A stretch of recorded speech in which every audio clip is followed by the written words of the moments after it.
Hi all, ഇത് നല്ലൊരു hair care ടിപ്പായിട്ടാണ് കേട്ടോ വന്നുള്ളത്. ഒരുപാട് പേര് എൻ്റെ വീഡിയോയുടെ ചോട്ടിൽ കമൻറ്റ് ചെയ്യാറുണ്ട് മുടി എങ്ങനെയാണ് വളർത്തുന്നത്, അല്ലെങ്കിൽ മുടി എങ്ങനെയാണ് കട്ടി കൂട്ടാൻ എന്തെങ്കിലും ചെയ്യാൻ പറ്റുമോ എന്നൊക്കെ ചോദിച്ചിട്ട്. അപ്പോൾ അവർക്കൊക്കെ വേണ്ടിയിട്ടുള്ളൊരു അടിപൊളി വീഡിയോ ആണ് കേട്ടോ ഇത്. മുടി വളരാൻ വേണ്ടി മാത്രമല്ല കേട്ടോ, മുടി കൊഴിച്ചിൽ കംപ്ലീറ്റ് ആയിട്ട് നിൽക്കാൻ വേണ്ടിയിട്ടുള്ളൊരു ടിപ്പും കൂടിയാണ് ഞാൻ പറഞ്ഞുതരാൻ പോകുന്നത്. അപ്പോൾ നമ്മുടെ വീട്ടിലൊക്കെ അവൈലബിൾ ആയിട്ടുള്ള ഈ ഒരു സാധനം ഇല്ലാത്തൊരു അടുക്കള തന്നെ ഉണ്ടാവില്ല എന്ന് പറയാം കേട്ടോ. എല്ലാ അടുക്കളയിലും ഉണ്ടാവും. അങ്ങനെ ഒരു സാധനം യൂസ് ചെയ്തുകൊണ്ടുള്ള ഒരു ടിപ്പാണ് കേട്ടോ ഞാൻ ഈ പ്രാവശ്യം പറഞ്ഞുതരാൻ പോകുന്നത്. അപ്പോൾ എല്ലാവരും ഈ ഒരു വീഡിയോ സ്കിപ്പ് ചെയ്യാണ്ട് അവസാനം വരെ കണ്ടോളൂ കേട്ടോ. അപ്പോൾ നമുക്ക് വീഡിയോയിലിട്ട് കിടക്കാം. അപ്പോൾ ഇതാണ് കേട്ടോ ഞാൻ പറഞ്ഞ സാധനം, സബോള ഇല്ലാത്ത അടുക്കള ഉണ്ടാവില്ല അല്ലേ. അപ്പോൾ ഇനി ഇത് കിട്ടില്ല എന്ന് ആരും പറയണ്ട, എന്തായാലും നിങ്ങളുടെ അടുക്കളയിലൊക്കെ കാണുന്നൊരു സാധനമാണല്ലേ സബോള. ഇത്രയും സബോള കണ്ട് നിങ്ങൾ ആരും പേടിക്കുന്നു വേണ്ടട്ടോ. ഇത് മുഴുവനൊന്നും നമുക്ക് ആവശ്യമില്ല, ഇതിൻ്റെ തൊലി മാത്രമേ ആവശ്യമുള്ളൂ. ഇതേപോലെ സബോളയുടെ തൊലി ഉരിച്ചിട്ട് വെക്കുക കേട്ടോ. നമുക്ക് സബോളയൊന്നും ആവശ്യമില്ല, സബോളയുടെ തൊലി മാത്രമേ ആവശ്യമുള്ളൂ. അപ്പോൾ ഇതേപോലെ തൊലി എടുത്തിട്ട് ഒരു 4 സബോള എടുക്കുക, അതിൻ്റെ തൊലി എടുക്കുക കേട്ടോ. എന്നാലാണ് അതിന് ക്വാണ്ടിറ്റിയിൽ ഉണ്ടാവുള്ളൂ.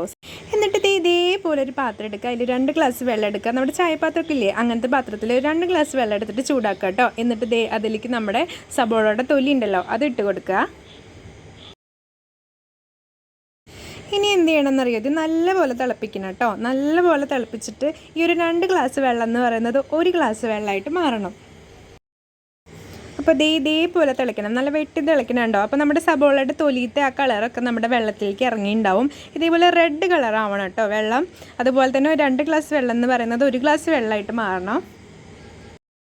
അപ്പോൾ നല്ലോണം തിളച്ച് കഴിയുമ്പോൾ നമുക്കിത് ഓഫാക്കിയിട്ട് അരിപ്പ് വെച്ചിട്ട് അരിച്ചിട്ട് ഒരു പാത്രത്തിലേക്ക് പകർത്തി വെക്കുക കേട്ടോ. എന്നിട്ട് നല്ലോണം തണുത്തതിന് ശേഷം മാത്രം യൂസ് ചെയ്യാൻ പാടുള്ളൂ, അല്ലാതെ ചൂടോടെ ഒന്നും എടുത്ത് ആരും തലയിൽ തേക്കരുത് കേട്ടോ. അപ്പോൾ ഈ കാണുന്നതാണ് നമ്മുടെ ഐറ്റം. ഞാൻ അത് പകർത്തി ഒരു സ്പ്രേ ബോട്ടിലാക്കി വെച്ചിട്ടുണ്ട്. ഞാൻ ഇങ്ങനെയാണ് യൂസ് ചെയ്യാറ്. സ്പ്രേ ബോട്ടിലാക്കിയിട്ട് നമ്മൾ സ്കാൽപ്പിലേക്ക് ഇങ്ങനെ സ്പ്രേ ചെയ്ത് കൊടുക്കുകയാണ് ചെയ്യാറ്. അപ്പോൾ നമുക്ക് ഈ ഒരു പ്രൊഡക്റ്റ് എന്ന് പറയുന്നത് നമുക്ക് 4 ദിവസമെങ്കിലും നമുക്ക് ഫ്രിഡ്ജിൽ സൂക്ഷിക്കാം കേട്ടോ. അതിനുശേഷം നമ്മൾ പുതിയത് ഉണ്ടാക്കുകയായിരിക്കും നല്ലത്. അപ്പോൾ നിങ്ങളും ഇതേപോലെ ഒരു സ്പ്രേ ബോട്ടിൽ എടുക്കുക, അല്ലെങ്കിൽ നമ്മുടെ ഇന്ദുലേഖയോ അങ്ങനത്തെ ഒരു ഹെയർ ഓയിലിൻ്റെ ഒക്കെ ഒരു കുപ്പിയിൽ കണ്ടിട്ടില്ലേ, ചീർപ്പ് പോലെ അടപ്പ്, അങ്ങനത്തെ ഒരു കുപ്പി എടുക്കുകയാണെന്നുണ്ടെങ്കിൽ അതായിരിക്കും ഏറ്റവും നല്ലത് കേട്ടോ. അപ്പോൾ നമ്മുടെ സ്കാൽപ്പിലേക്കൊക്കെ കറക്റ്റായിട്ട് ചെല്ലും. ഇത് നിങ്ങൾ ട്രൈ ചെയ്ത് കഴിഞ്ഞാൽ എന്തെങ്കിലും 100% റിസൾട്ട് ഉറപ്പാണ് കേട്ടോ. മുടി നന്നായിട്ട് വളരെ മുടി കൊഴിച്ചിൽ മാറും. അപ്പോൾ എന്തെങ്കിലും എല്ലാവരും ഇതൊന്ന് ട്രൈ ചെയ്ത് നോക്കുക. നമ്മുടെ വീഡിയോ ഇഷ്ടമായിട്ടുണ്ടെങ്കിൽ ചാനൽ സബ്സ്ക്രൈബ് ചെയ്യുക, ലൈക്ക് ചെയ്യുക, കമൻറ്റ് ചെയ്യുക, ഷെയർ ചെയ്യുക. അടുത്ത വീഡിയോയിൽ കാണാം. ടാറ്റാ.